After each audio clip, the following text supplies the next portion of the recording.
আসসালামু আলাইকুম। আজকে একটি ইন্দোনেশিয়ান হরর মুভি নিয়ে কথা বলবো, যার নাম হচ্ছে গ্রেভ টর্চার। তো চলুন কথা না বাড়িয়ে গল্পটি শুরু করা যাক। মুভির প্রথমে আমরা একটি মেয়েকে দেখতে পাই আর তার সাথে একটি ছেলেকে দেখতে পাই, যে মেয়েটির নাম হচ্ছে সীতা। তারা দুইজনে একটা মৃত ব্যক্তির কবর খুঁড়ে তার মধ্যে ঢোকার চেষ্টা করছিল। তারপর মেয়েটি কবরের ভেতরে ঢুকে যায়। আসলে সে জানতে চাচ্ছিল যে একটা মানুষকে মারা যাওয়ার পরে আসলে তাকে তার কুকর্মের জন্য শাস্তি দেওয়া হয় কিনা।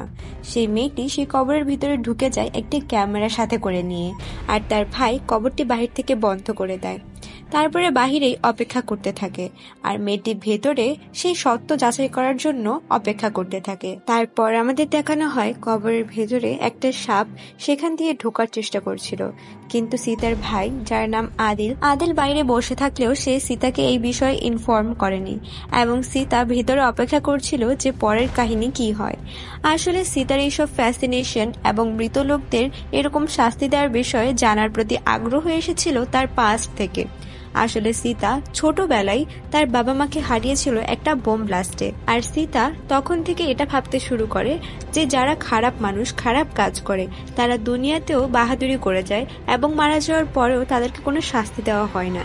কেউ তাকে কথাটা বিশ্বাস করতে পারছিল না।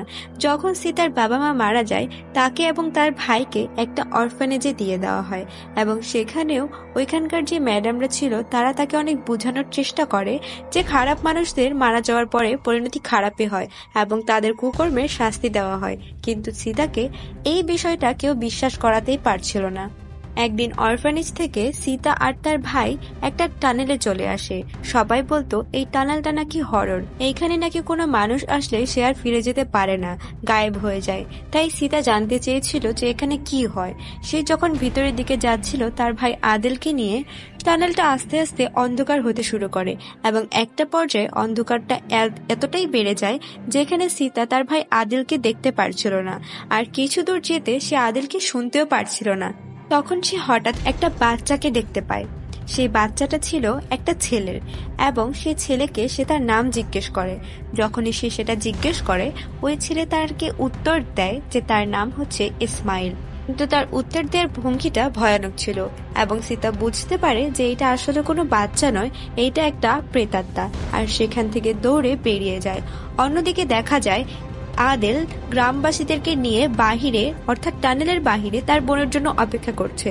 যখন সীতা বাহিরে আসে, তখন সে আদিলকে দেখে একটু স্বস্তির নিঃশ্বাস ফেলে, এবং দেখা যায় তাদের দুইজনকে আবার নিয়ে সে অরফানেজে পাঠিয়ে দেওয়া হয়। যখন সীতা সবাইকে ইসমাইলের কথা জিজ্ঞেস করে, তখন কেউ তাকে এই সম্পর্কে কোনো উত্তর দিতে পারে না, এবং বলে যে ওই বিষয়টা যেন ভুলে যায়।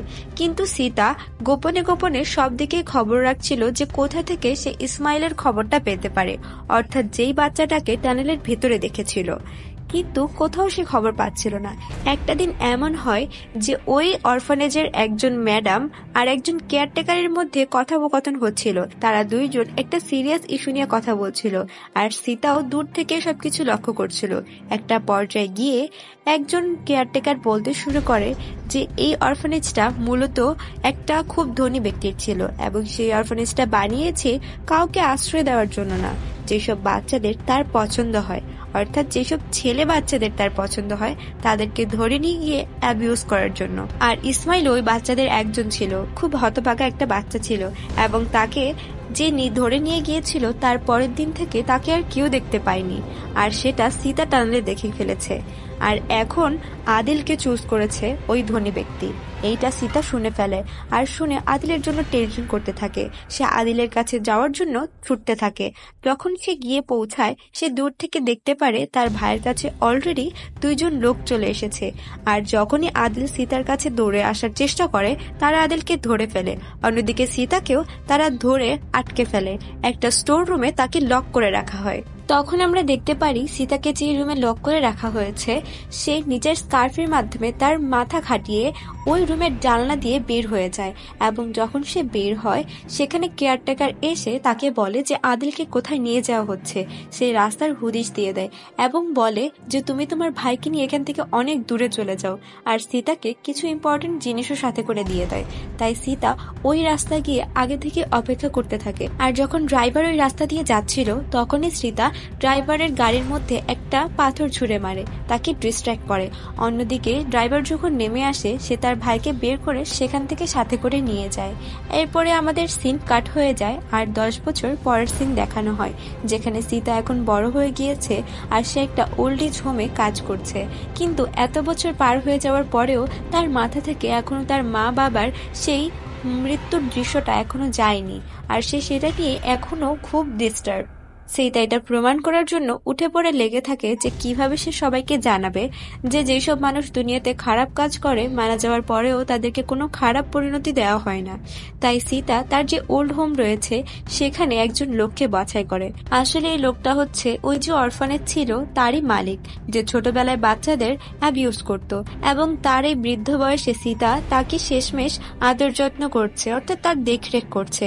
যাই হোক, একদিন যখন সে এই লোককে নেশাগ্রস্ত করে দেয়, অর্থাৎ সীতা এই লোককে নেশাগ্রস্ত করে যেন তার মুখ থেকে সকল কুকর্মের কথা সে বের করে আনতে পারে, আর যেমন কাজ তেমনই হয়। সে তার সব সত্যি কথা বলে দেয়, সে যত পাপ কাজ করেছে সব সে একের পর এক বলতে থাকে, আর সীতাই সবকিছু রেকর্ড করে নেয়। একটা পর্যায়ে এই লোক আর সবকিছু সহ্য করতে না পেরে নিজে থেকে আত্মহত্যা করে নেয়। এমনকি তার যে ছেলেরা ছিল তারা পর্যন্ত তার ফিউনারেল করতে চাচ্ছিল না। তাই আদিল তার শেষ কার্য করে আর তাকে দাফন করার জন্য নিয়ে যায়। তখনই আমরা ওই সিনটা দেখতে পাই যেখানে সীতা ওই গ্রেভইয়ার্ডের ভেতরে ঢুকছিল, আর আদিল বাইরে থেকে সে গ্রেভইয়ার্ডটা বন্ধ করে দিয়েছে। আদিল তাকে জানিয়েছিল যে কোনো দরকার হলে তুমি শুধু আমাকে ডাক দেবে। যখন ওই সাপটা ওই গ্রেভইয়ার্ডের ভেতরে ঢুকছিল তখন আদিল সেটা নোটিস করে ফেলে আর সীতাকে সেখান থেকে বের করে নিয়ে আসে।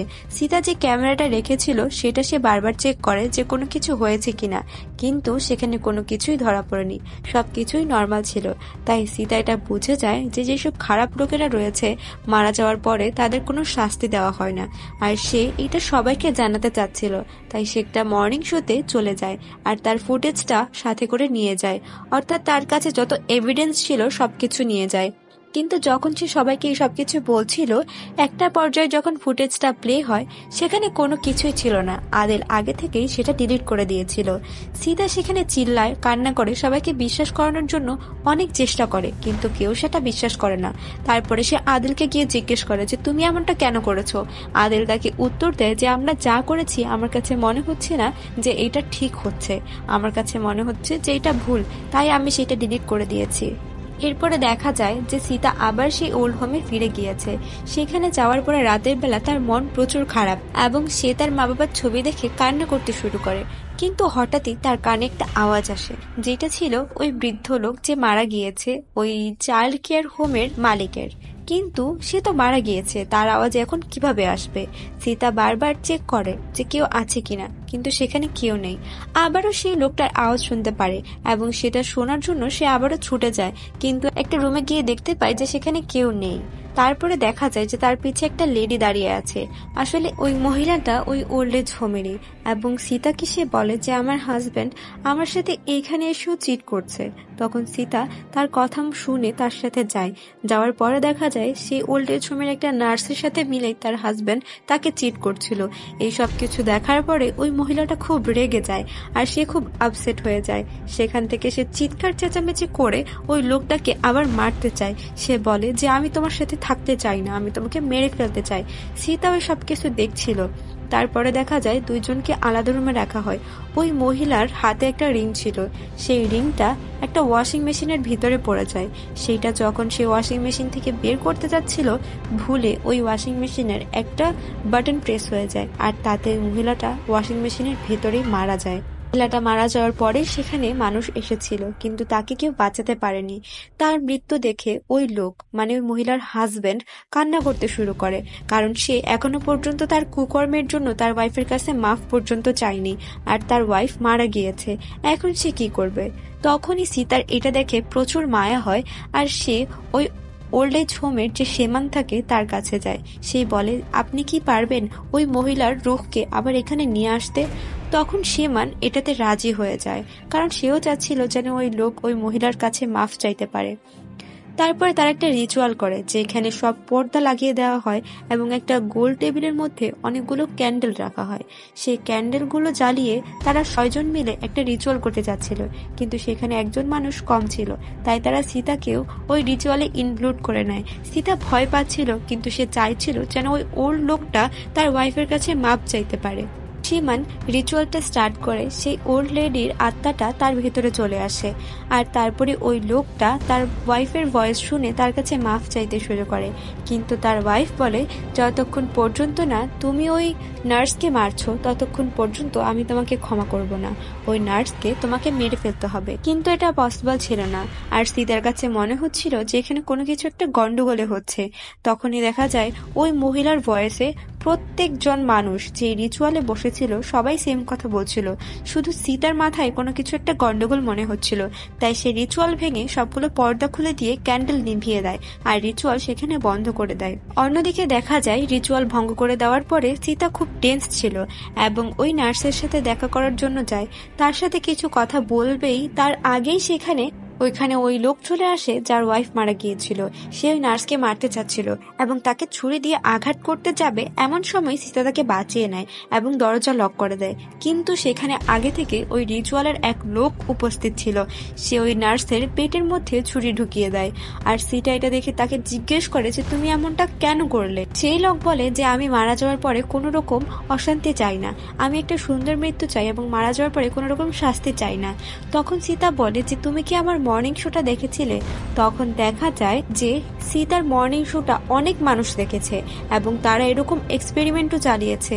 এসব কিছু চালানোর পরে তারা জানতে পেরেছে অনেক ভয়াবহ কিছু হয় যারা খারাপ কাজ করে, আর যারা ভালো কাজ করে তাদের কবরে শান্তি থাকে। এই সব কিছু এক্সপেরিমেন্ট চালানোর পরে সীতার মাথার মধ্যে এইটাই ঘুরছিল যে এখন তাহলে কি হবে, আমি কি তাহলে সবকিছু ভুল দেখেছি? তাহলে কেন ওই লাউপাই শাস্তি পায়নি? তাহলে তার কবর থেকে কোনো রকম চিৎকার কেন আসছিল না? সীতা এই সবকিছুর উত্তর পাওয়ার জন্য ওই কবরস্থানে আবার যায় এবং লাউপায়ের কবর আবার ঘুরে সেটার মধ্যে ঢোকার চেষ্টা করে। কিন্তু যখনই সে সেখানে ঢোকার চেষ্টা করে, সে নিচে নামতেই তার উপরে আবার সেখানকার মাটি আর কাঠ পড়তে থাকে। তাই নিজেকে বাঁচানোর জন্য সে সামনের দিকে গর্ত খুঁড়ে আগাতে থাকে। দেখা যায় ওই কবরের মধ্যে লাউপায়ের কোনো চিহ্নই নেই, তার হাড় গোড় তার কাপড়ের টুকরো পর্যন্ত সেখানে নেই। আর সীতা সেখান থেকে সামনের দিকে এগিয়ে যায়, এই সব কিছু দেখে অবাক হয়। কিন্তু সে সামনের দিকে যতই যাচ্ছিল ততই সে ওই লাউপায়ের চিৎকারের চেঁচামেচির আওয়াজ শুনতে পারছিল। একটা পর্যায়ে এমন হয় যে সে সেখানে ইসমাইলকে দেখতে পায় এবং তার ভয়েস শুনতে পারে। তারপরে সে তার ছোটবেলার কিছু দৃশ্য দেখতে পায় যেখানে তার বাবা মাকে বোম দিয়ে উড়িয়ে দেওয়া হয়েছিল। এই সব কিছু দেখে সে চিৎকার করতে থাকে আর কান্না করতে থাকে, কিন্তু বুঝতে পারে না তার সাথে হচ্ছিলটা কি। এই সব কিছু আবার তার চোখের সামনে থেকে ভ্যানিশ হয়ে যায়। সে আবারও সামনের দিকে এগোতে থাকে আর কিছু বাচ্চাদেরকে দেখতে পারে, যে বাচ্চাদের মধ্যে সবার সামনে দাঁড়িয়ে ছিল ইসমাইল। সীতা সেখানে চোখ বন্ধ করে নেয় এবং কল্পনা করতে থাকে যে এখানে কিছু নেই। তখনই সে চোখ খোলার পরে একটা মনস্টারকে দেখতে পায় আর ইসমাইলকেও দেখতে পায়। ইসমাইলের সাথে সে দৌড়াচ্ছিল। ইসমাইল তাকে বলে, সেই দিন তুমি আমাকে ফেলে কেন চলে গিয়েছিলে? দেখতে পাওনি আমি কতটা ভীত ছিলাম? আমাকে কেন তুমি বাঁচাওনি? তখন সে বলে যে এখন দেখো এখানে মনস্টার আসছে, আমাদের এটা থেকে বাঁচতে হবে, তাই তোমাকে আমার সাথে এই টানেলে ঝাঁপ দিতে হবে। তখন দেখা যায় একটা টানেলের মতো গুফা রয়েছে যেখানে ইসমাইল তাকে ঝাঁপ দিতে বলছে, কিন্তু কিছুই দেখা যাচ্ছে না। তাই সীতা আর কোনো উপায় না পেয়ে ওই মনস্টার থেকে বাঁচার জন্য সেই টানেলের মধ্যে ঝাঁপ দেয়। ঝাঁপ দেওয়ার পরে সে আবিষ্কার করতে পারে সে আসলে লাউপায়ের সাথে শুয়ে আছে এবং লাউপাই তার পাশে রয়েছে। একটা সাপ সে কবরের ভেতরে প্রবেশ করেছে। প্রবেশ করার পরেই সীতার উপরে ওই সাপটা আসে এবং তাকে কিছু না করে সে লাউপায়ের কাছে চলে যায়। তার মুখের ভিতরে সে সাপটা প্রবেশ করে আর তারপরে দেখা যায় যে লাউপাই উঠে বসে। উঠে বসার পরে তার মাথার মধ্যে হাতুড়ি দিয়ে আঘাত করা হয় আর তার মাথা থেকে রক্ত ছিটকে সীতার গায়ের উপরে গিয়ে পড়ে। সীতা এই সবকিছু দেখছিল আর ভয় পাচ্ছিল, সে চিৎকার করছিল, কিন্তু আদিল তাকে বের করতে পারছিল না। এমনটাই হচ্ছিল, তার চেহারাকে আবার ঠিক করা হচ্ছিল আর চেহারাকে আবার হাতুড়ি দিয়ে নষ্ট করা হচ্ছিল। লাউপায়ের এসব সিন দেখে সীতা অনেক ভয় পেয়ে যায়। তারপরে দেখা যায় এই সব কিছু হওয়ার পরে তার মুখ থেকে অনেকগুলো সাপ বেরিয়ে আসে আর সেখানে সাপ তাকে আক্রমণ করতে থাকে। তারপরে এমন একটা ক্রিয়েচার চলে আসে যে তার মাথাকে খেয়ে ফেলে। এসব কিছু দেখে সীতা অনেক ভয় পেয়ে যায়, কিন্তু এটা রিয়ালাইজও করে ফেলে যে যেসব মানুষ খারাপ কাজ করে মৃত্যুর পরে তাদেরকে খুব খারাপভাবে শাস্তি দেওয়া হয়। আর তখনই আদিল সে কবর খুঁড়ে তাকে বের করে নিয়ে যায়। তারা কোনো মতে নিজেদের জীবন বাঁচিয়ে সেখান থেকে পরিত্রাণ পায়। আর মুভিটা এখানেই শেষ হয়ে যায়। মুভিটা আসলে আমাদের জানান দিয়েছে যে খারাপ মানুষের পরিণতি কখনো ভালো হতে পারে না। তাই আমাদের খারাপ কাজ থেকে দূরে থাকতে হবে আর ভালোকে সবসময় চ্যারিশ করতে হবে। তাহলেই আমরা ইহকাল আর পরকালে একটা শান্তিময় জীবন কাটাতে পারবো। মুভিটি কেমন লাগলো সেটা অবশ্যই আমাদের কমেন্টে জানাবেন। যদি ভালো লেগে থাকে তাহলে লাইক, শেয়ার, কমেন্ট করে দেবেন। আর অবশ্যই আমাদের চ্যানেলটিকে সাবস্ক্রাইব করে আমাদের পাশে থাকবেন। এতক্ষণ সাথে থাকার জন্য অসংখ্য ধন্যবাদ।